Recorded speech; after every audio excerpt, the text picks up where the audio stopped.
What's up guys, today I basically have a part 2 to the last video I just posted over Strand Warlock. If you haven't seen that video, make sure to go check it out, since this video will be a shorter video going over a different aspect from that last video.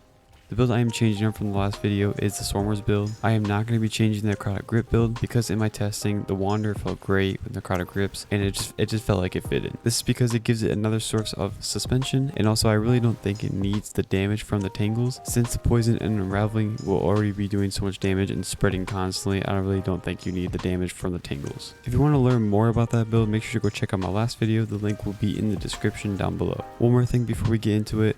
If you like the Swarmers build from the last video with the Wander aspect, feel free to use it. This video is just over the Weaver's Call and a build revolving over that aspect. Alright, enough of that, let's get into the build. So for the exotic of this build, I kind of hinted it already before, we're going to be using the Swarmers. Basically what the Swarmers does is destroying a tangle, spawns a Threadling.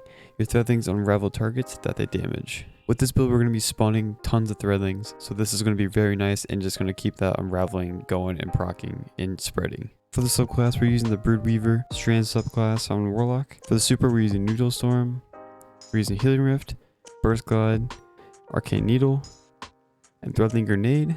For aspects, we're using Mind Spell Invocation. Basically what this does is it enhances the functionality of Grapple, Shadow Grenade, and Threadling Grenade. But basically with this aspect, what we're going to be taking advantage of is the Threadling Grenade and holding it to basically perch 5 Threadlings onto us instantly. For the second Strand aspect, we're going to be using Weaver's Call. Basically what this does is when you cast your Rift, you will weave 3 Threadlings and deploy any Threadlings that you have perched. So basically if you hold your grenade, you perch 5 Threadlings, and then when you pop your Rift, you will spawn 8 Threadlings right in front of you. This is really good for burst damage, especially if you're like trying to get a champion low, or you see a high health target right in front of you. You can basically just hold your grenade real quick and go up to him when you pop your Rift, and the Threadlings will also track onto him and it will make the target very low after this. For fragments, we're going to be using Thread of Evolution. Threadlings travel farther and deal additional damage. With this, we can also pair it with the Threadling Grenade and the Weaver's Call to do more damage with our Rift, casting, and just our grenades in general. This also works with our super, so we're going to be doing more damage with our super. For the second fragment, we're going to be using Thread of Warding. Picking up an Orb of Power grants Woven Mail. Woven Mail is basically just a 60% damage reduction. This is every time you pick up an Orb of Power, which you're going to be making a decent amount. For the third fragment, we're going to be using Thread of Rebirth. Strand Weapon Final Blows have a chance to create a Threadling. With this build, we're going to be using Strand weapons, and you can really use whatever Strand weapon you really like. And with this, we're going to be getting a lot of kills, and we're just going to keep spawning Threadlings. For the fourth fragment, we're going to be using Thread of Generation. Dealing damage generates grenade energy. This is good because we're going to be doing damage from many sources, so we're going to get our grenade back very fast. Let's talk about the weapons real quick since we went over the Thread of Rebirth fragment. So for weapons, you can really use whatever you want. Right here, I'm using Conditional Finality, Funnel Web, and Circular Logic. This is probably what I would use for high level content, or even Izanagi's for top slot. But for lower tier content and just normal content in general, I'm going to be using Rufus.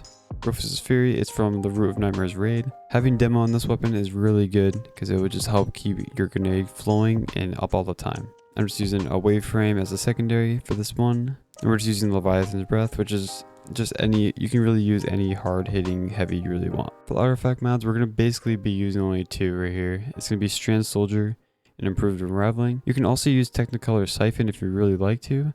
It's just to get more orbs from other types of weapons. But for now, we're going to be using Strand Soldier. Your Strand weapons gain Unraveling rounds whenever you gain Woven Mail, while your Strand subclass is equipped. Sadly, this does have a sort of like a cooldown, so you have to wait for the Woven Mail to go down to 0 on the timer until you can pick up another orb or whatever you're using to get Woven Mail until you can get Unraveling back. Improved Unraveling basically just increases the amount of damage your Unraveling darts do to a target. This is really good because we're using Swarmers and there's just going to be constant Unraveling everywhere, so this is going to be very good. These are the mods for the build. Here are the mods and the stats, guys. I'm basically just going to be going over the important mods for you guys for this build, just to basically lead into the gameplay loop, which we will talk in a second. But let's get into the important mods. We're going to be using Dynamo. So basically what this does is it reduces your super cooldown when you're using your class ability and your targets.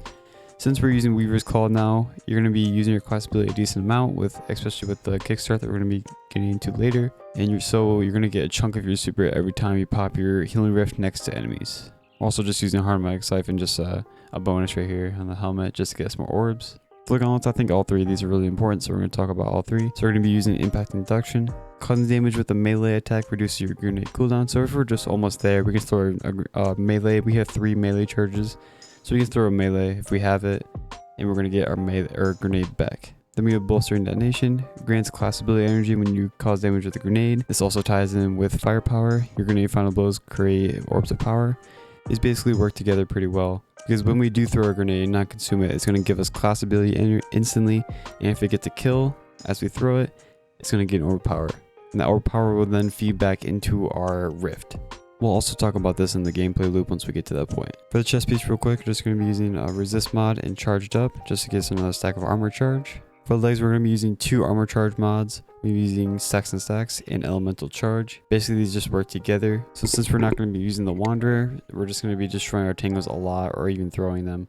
And also our threadlings, once they spawn, they can also destroy the tangles and also give us armor charges. But every time we get armor charges from a tangle, it's going to give us 2 stacks of armor charge since we have stacks and stacks on. Then we just have insulation just to feed our rift. For class ability, we have Reaper. Basically what this does is when you get a it's going to spawn an orb of power once you get a weapon kill after using your healing rift. The second mod we're going to be using is utility kickstart.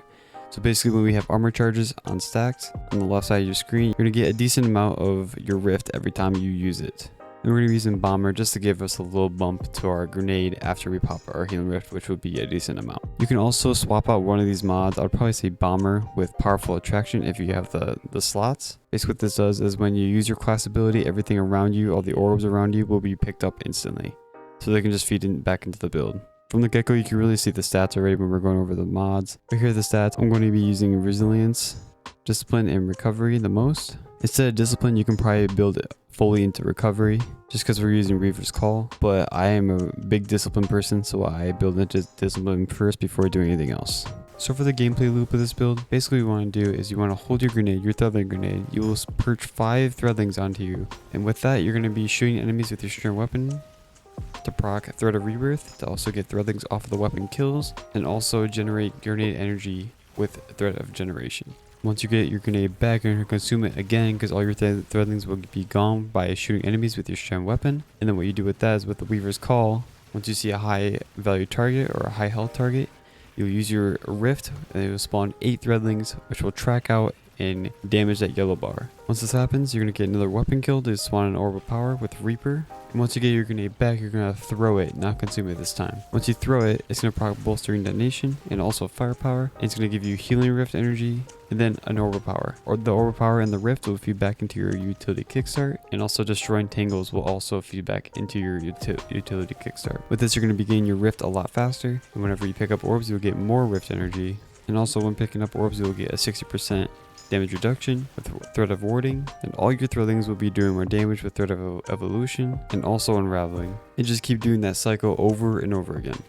You consume your grenade. If you see a high value target, pop your rift at the same time, which will spawn all the Threadlings. After this is done, get weapon kills with your Strand weapon to spawn more Threadlings. Then you can also either consume a grenade if you're really close to your rift, or you can throw the grenade to get your more rift energy. Pick up all the orbs you see, and also destroy tangles to get armor charges, and then this all will feed back into the utility kickstart to get your rift back faster. That's it for this build over the Weaver's Call aspect. Again, make sure to go check out my other Strand build to see the Wanderer aspect in action for both this build and the Necrotic Grip build. Again, the link will be in the description for that video. If you made it this far into the video, I appreciate you, and also thank you so much for the 100 subscribers I hit recently. This is only the start, so if you like what I do, make sure to stay tuned for the builds that are coming up. Thank you again for watching, and I hope you guys have a great day. AKZ, you crazy?